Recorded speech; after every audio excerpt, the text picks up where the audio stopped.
আর নিজে হাট বাজার করবেন, স্ত্রীকে পাঠাবেন না। যেই মহিলা নিজে বাজার যেতে চাচ্ছে ভেবে নেবেন এ খারাপ, নিশ্চিত খারাপ, অবধারিত খারাপ। এর বাজারে যেতে মন চাই কেন? কেন এর বাজারে যেতে মন চাই? এ কেন বুঝলো যে কাপড় আমাকে কিনতে হবে? কেন বুঝলো যে দোকানপাট তরি তরকারি আমাকে কিনতে হবে? এটা কেন বুঝলো? কেন? আপনার স্ত্রীর কথা মনে নাই? আপনার মায়ের কথা মনে নাই? আপনার আব্বা আপনার মাকে নিয়ে গেছিল হাসপাতালে, তখন গাড়িতে উঠার সময়তে গাওটা একটু আরেকজন পুরুষের সাথে লেগে গেছিল। সেই জন্য আপনার মা কতবার বলছে, হ্যাঁ আমি বললাম যে যাবো না, খালি পর পুরুষের গায়ে লাগে। কত খারাপ লাগলো। আপনার মায়ের কথাটা আপনার মনে নাই? এটা ঈমান। তোমাকে আমি বললাম যে নিয়ে যাব না, পুরুষ মানুষের গায়ে ঠেকবে, গাও ঠেকবে।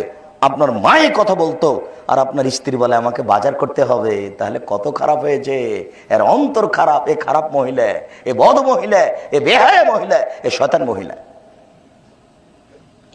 নইলে কেন বলে না তার স্বামীকে, মনে কিছু নিয়ে না, আমি বাজারে যেতে পারবো না, তুমি নিজে বাজার করো।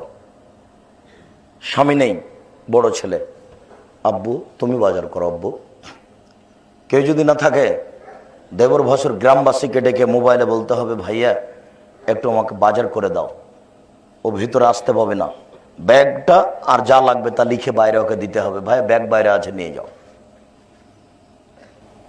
আপনাদের গাজীপুরে আছে কিনা, ঢাকাতে আছে, বগুড়াতে আছে, এমনও কত পরিবার আজও আছে তাদের বোরখার নিচের যেগুলো কাপড় অর্থাৎ সালোয়ার কামিজ, এগুলো যদি কোনো পুরুষে দেখে নেয় তাহলে তারা সেটা আর পরে না, আগুন দিয়ে জ্বালিয়ে দেয়।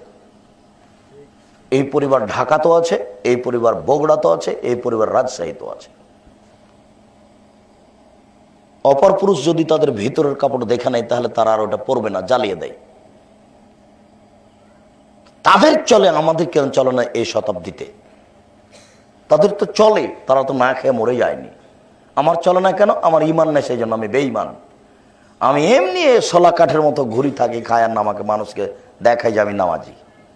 তাহাজ্জুদ পড়তে উঠেছে চাচা, মাথায় টুপি আছে, তাহাজ্জুদ শেষে হয়নি, টিভিটা চালু করেছে ইন্ডিয়া। তাহলে এগুলো কি দেখেন আপনি?